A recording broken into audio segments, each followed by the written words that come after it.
Bienvenidos a Lides Podcast, un acercamiento a Colombia desde la mirada de expertos.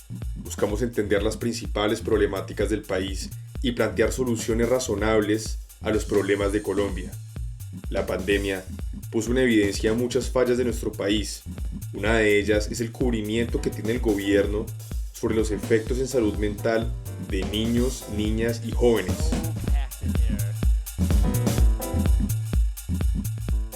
En esta oportunidad nos encontramos con Jennifer Bustamante, economista con maestría de políticas públicas de la Universidad de los Andes. Ella nos hablará de este tema a propósito de la nota de política que escribió para Lides, una educación que transforme, y desde sus hallazgos nos contará qué solución podría ser más viable. Cuéntanos un poco más de ti, Jennifer.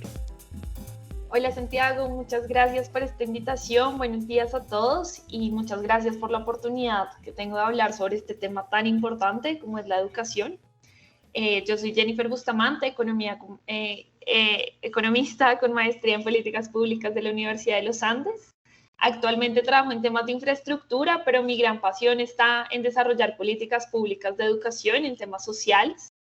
He tenido la oportunidad de hacer algunos trabajos de investigación relacionados con este tema y actualmente, de hecho, tengo un emprendimiento social que se llama Consentido, enfocado precisamente en la educación emocional de niños y jóvenes en Colombia. Hoy quisiera hablarles un poco de la importancia de prestarle atención al desarrollo de inteligencia emocional en niños y cómo esto puede ser parte de las soluciones estructurales que tanto necesita el país en términos de educación.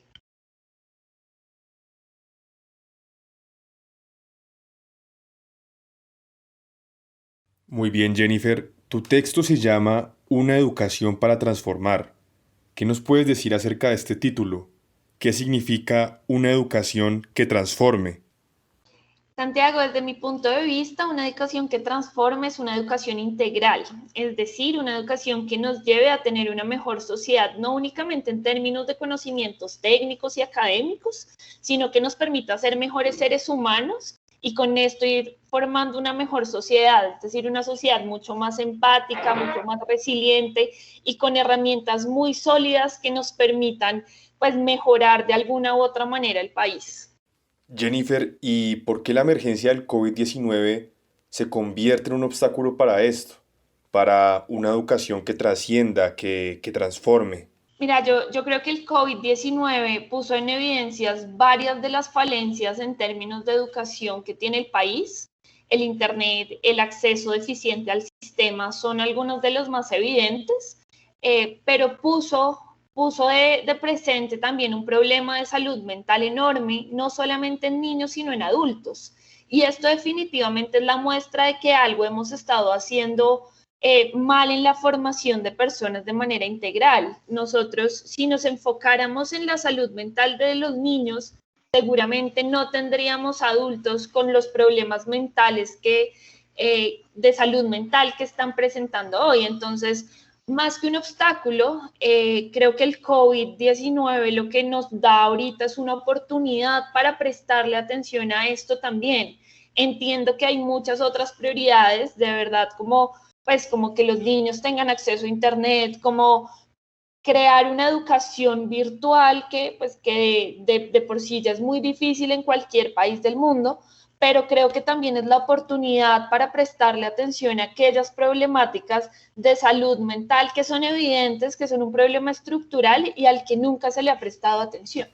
Sin lugar a duda, Jennifer, la pandemia puso en evidencia el aumento en problemas de salud mental a raíz del confinamiento que vivimos todos. Y los jóvenes, niños y niñas han sido unos de los más afectados. Desde tu investigación, ¿cuál es la consecuencia que esto le ocurra a niños y niñas en su segunda y tercera infancia? ¿Qué implicaciones puede tener esto en su desarrollo cognitivo y en su vida en general?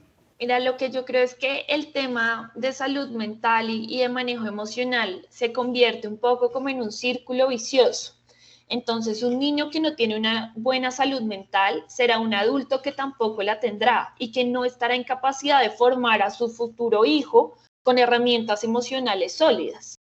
Entonces, en el largo plazo, esto lo que va a generar es una sociedad enferma emocional y mentalmente, lo que se traduce en mayor violencia, asesinatos, suicidios, depresión, enfermedades de ansiedad, que es exactamente lo que estamos evidenciando hoy en día. Se evidencia pues en mayor medida en los adultos y de hecho pues la pandemia lo puso de manifiesto y el artículo digamos que muestra algunas cifras relevantes al respecto, pero pues el problema estructural no está en los adultos, el problema estructural está desde la infancia en donde no estamos formando a los niños con las herramientas emocionales que deberíamos formar. Jennifer, aquí me surge una duda. Teniendo en cuenta que la salud mental en nuestro país todavía, como decía antes, sigue siendo un tema bastante tabú, ¿qué pueden hacer los niños a los que sus papás no les creen?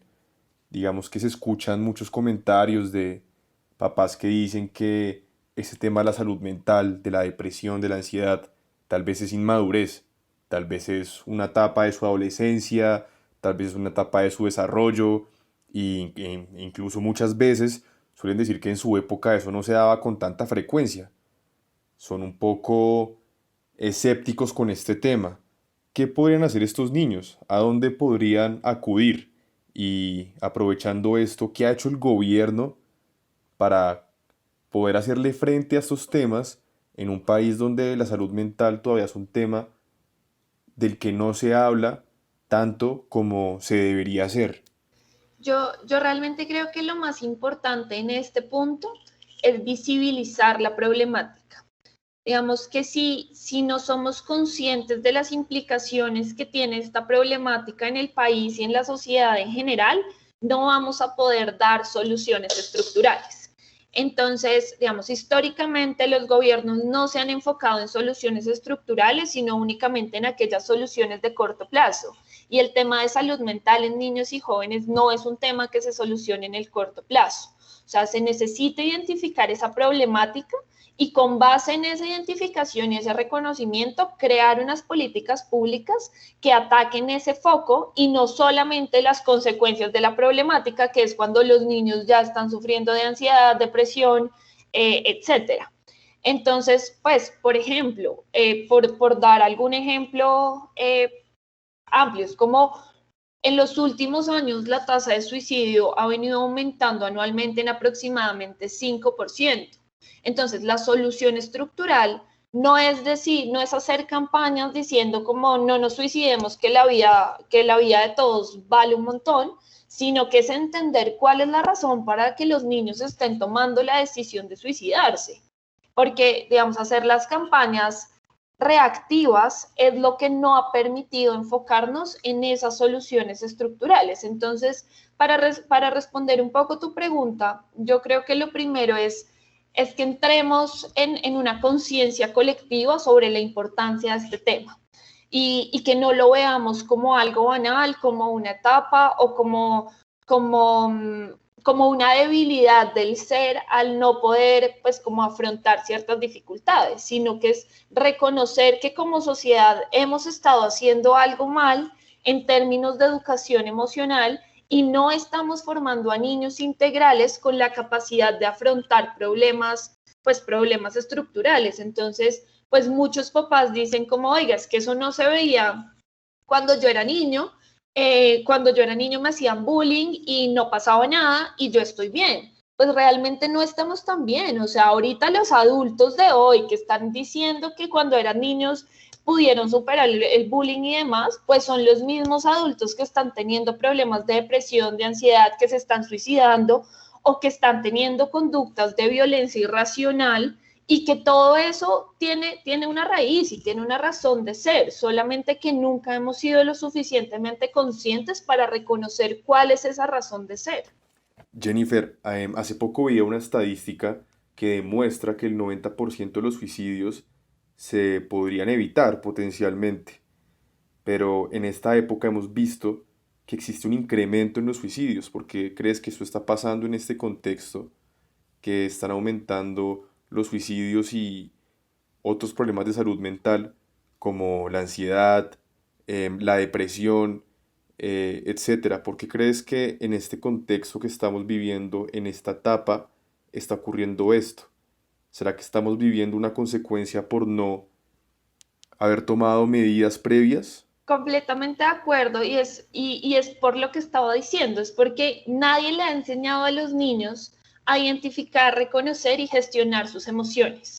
Entonces, un niño que no crece con herramientas emocionales sólidas será una persona que no podrá afrontar las dificultades de la vida y cuando éstas se presenten, sufrirán episodios de estrés, ansiedad, depresión y muchos van a terminar en suicidio porque no tienen ni idea cómo gestionar sus emociones. Entonces, como lo decía al principio, todo está ligado con todo y si no lo atacamos desde el foco, desde el problema estructural, pues más adelante este problema se va a reproducir o en la adolescencia o pues en la etapa adulta. Jennifer, hace un momento mencionabas y también lo mencionas dentro de tu documento escrito, para aquellos que no lo han leído, una invitación a leerlo en las redes sociales del IDES. Jennifer muestra los efectos que pueden llegar a tener las crisis de salud mental sobre la vida individual y colectiva. Por ejemplo, el aumento en fenómenos como el de la violencia irracional que mencionabas también hace un momento. Cuéntanos un poco más de esto. ¿Qué es la violencia irracional y qué consecuencia acarrea esto en los problemas de salud mental en la vida adulta y en la sociedad en general? Sí, digamos, pues de nuevo, todo va ligado con todo y el manejo de las emociones va desde reconocer y estar en capacidad de nombrar lo que uno siente, llámese alegría, tristeza o rabia, hasta confiar en uno mismo, ser empático y tener la capacidad de reconocer las sensaciones que cada emoción trae consigo. Entonces, por ejemplo, hay personas que cuando están de mal genio se alejan, no quieren hablar con nadie, hay otras que explotan y luego se calman. Entonces, la clave es saber gestionar las emociones, es reconocer cuál es la reacción que la emoción me genera a mí y cuál es la manera de afrontarla en cada momento específico. Entonces, esta violencia irracional que menciono en el artículo está ligado con esa pérdida de conciencia del ser y que decide únicamente actuar por lo que su emoción le dice y no por la manera correcta de hacerlo. Entonces, si una persona supiera la importancia de reconocer sus emociones y gestionarlas, en un momento de ira podrá estar en capacidad de respirar y tomar decisiones acertadas. Pero esto es realmente lo que no pasa. La mayoría de las personas en un momento de ira actúan por instinto y algunas de ellas luego se arrepienten de sus actos. Por esto es tan importante hablar de las emociones y darle el lugar que les corresponde, porque en general las personas que se suicidan no pudieron afrontar un problema muy grave o una carga muy fuerte en su vida. Las personas que tienen riñas y que terminan en tragedias no pudieron controlar su instinto y actuaron irracionalmente, pero si esas mismas personas hubieran sabido sobre emociones, manejo de la rabia, resiliencia, confianza, empatía, etcétera, probablemente el resultado hubiera sido muy diferente. Definitivamente, nosotros como seres humanos construimos nuestra identidad según las personas que nos rodean. Y esto realmente puede hablar mucho de lo que ha sucedido en Colombia en los últimos años, con la violencia que hemos vivido y que vivimos actualmente.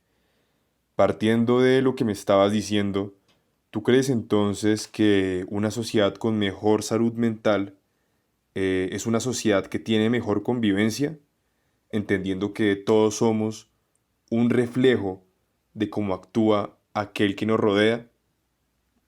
Definitivamente creo que sí, y por convicción creo que ese es el camino que debemos seguir. Como bien lo mencionas, pues las personas en últimas terminamos siendo un reflejo de nuestros pares y nuestros pares son pues las personas que están con nosotros como nuestra familia, lo que nosotros experimentamos en el colegio y la universidad o las personas con las que en general nos relacionamos.